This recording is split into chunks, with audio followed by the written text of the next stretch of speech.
After a long day of work, everybody has their own way of unwinding or finding an escape from reality, whether it's watching TV, reading a book, or some people even cook, but that's the point. But like others, I play video games.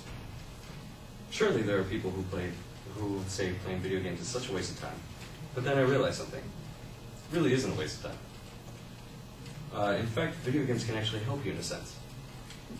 Today, I'm going to share with you about the ways in which video games actually help provide entertainment, useful life skills, and meeting and communicating with other people. Video games can provide an excellent amount of entertainment, whether the video game is a casual style video game or a serious type of game. They can always somehow bring joy and satisfaction that other things can't do. Casual games get their name from their ease of playstyle and quick grasp of the game's rules. Examples of these video games are Tower Defense, Doodle Jump, Bejeweled, and Solitaire. All of these games are really just easy to jump in and play on demand. However, a serious game such as World of Warcraft Cataclysm, StarCraft II Wings of Liberty, Guitar Hero, Star Wars The Old Republic, and also The Elder Scrolls Skyrim have more of a mature sort of nature to them and require the player to learn more about it and about its rules. The more serious nature games are for those who seek thrill and suspense, because most of the time casuals lack that issue. The serious games are mostly computer games, believe it or not. They are selling more than console games because computer games can keep updating their own content and rules and implement more exciting things in the game. Beth Weingarner from GameSpot says the combined sales of software for PCs and home video game platforms reached a total of $7.3 billion in 2004. That is obviously quite a bit of money in these awesome entertainment. Video games have traditionally been a social experience, which is more formally known as multiplayer games. Multiplayer games are those that can be played competitively or cooperatively. One of the first games of this nature is Pong, which is essentially two players using a paddle to score a ball into the open space on the other person's screen, while the other person is trying their best to block your shot from scoring a point. There are also other games like Call of Duty Black Ops, an FPS game, which stands for first-person shooter, and can be either played cooperatively or competitively. One of my favorite types of multiplayer gaming is called MMORPG, which stands for Massively Multiplayer Online Role-Playing Game. An MMORPG is capable of supporting hundreds of thousands of players simultaneously. In order to accomplish this, though, these style of games are held online. Most of the popular MMORPGs right now is World of Warcraft Cataclysm. After years of playing this game, I've acquired some skills that I never thought I'd learn. You'd be surprised about the skills you learn while playing these type of games. However, you'll learn how to be a leader in some ways, how to be a follower in good ways, hand-eye coordination, and mainly how to have situational awareness. Having hand-eye coordination can be useful in many different ways. A great game to test your hand-eye coordination is Guitar Hero. Guitar Hero is one of the most popular rhythm games out there.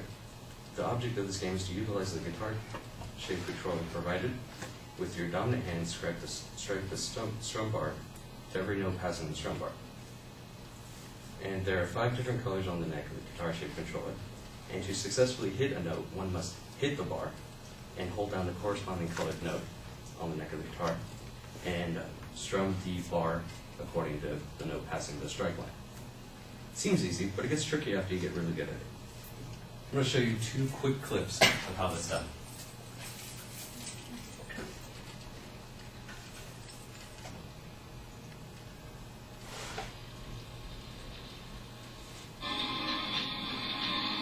Seems easy, right?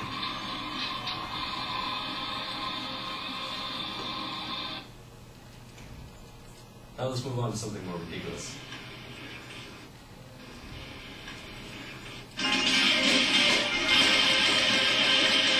Does that not seem ridiculous to you?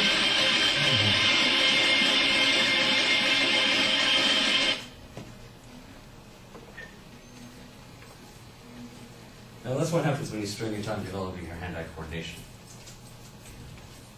In Stephen Johnson's book, Everything Bad is Good for You, he states that in order to understand most of the games, one has to take the time to understand and recognize HUDs. HUDs are heads of displays. Knowing your UI, or user interface, helps you become a better player because you may already know what button you're pushing when others cannot. Now, being a leader and a follower doesn't seem too hard, but it all ties with having situational awareness. In the game World of Warcraft Cataclysm, which is the game I like to play, there are group styles called raids. Raids are a larger party, usually more than 5 people, but up to 40, who accomplish very difficult goals and conquer dungeons. I have another short video of a 10-man raid dungeon called Fire Knights. And my raid party is at the last boss of the dungeon, named Ragnaros. Now, let's take a look at this video here.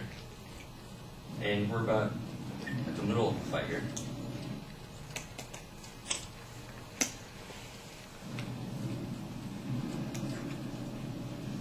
Now, during the fight, Ragnaros will cast what's called Magma Trap, which, when that happens, he will target a raid member and launch his trap on the raid field to that specific player. That player must then move out of the area to avoid the trap. If the targeted raid member fails to move out of the trap sets off and deals a ton of damage. Then again, Ragnaros will cast multiple traps throughout the raid. And then, if you leave the traps alone, you will have a limited area to move around with since this fight is movement intensive. Therefore, a specific player must activate the traps, timing it so that the healers in the raid can cover the damage lost. And by specific player, I mean a mage or a warlock must activate the traps because of their special abilities, Blink and Demonic Circle Teleport.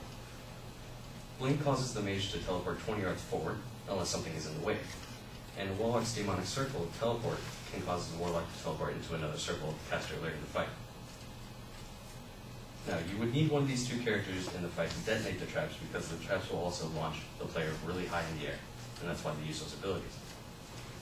And it must know how to avoid falling damage. After the magma traps, Ragnaros will cast Spitting Blow,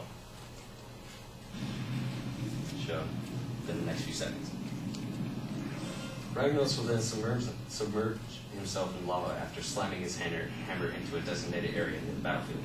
The slam of his hammer causes about 8 fire elementals to spawn around the hammer in a very large circle. Those elementals are supposed to gather back to the hammer, and it's the raid's job to keep them from merging back to the hammer. Even one of these elementals get back to the hammer will explode and cause major damage to the raid, most likely killing the entire raid. And once you develop these situational awareness skills, you can avoid all of this damage and beat Ragnaros.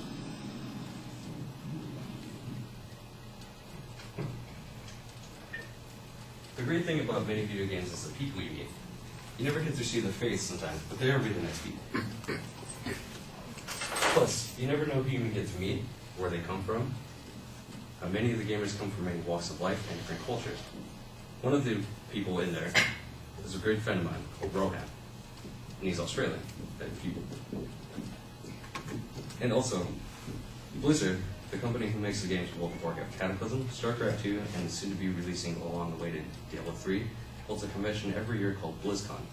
BlizzCon is a convention where many people of the gaming community come together and test new game content, listen to developer panels, and also just to have fun. Chris Metzen, Vice President of Creative Development at Blizzard, states that well over 11.5 million people play World of Warcraft a year, and it's now introducing its Italian version later this year. Now that you've understood what video games mean to others, a place of breaking reality, what skills games bring to people who play them, and understand the big gaming community, how big it actually is, and you can understand why video games can actually improve lives in a way. But more importantly, you now know that standing in fire is not the power up.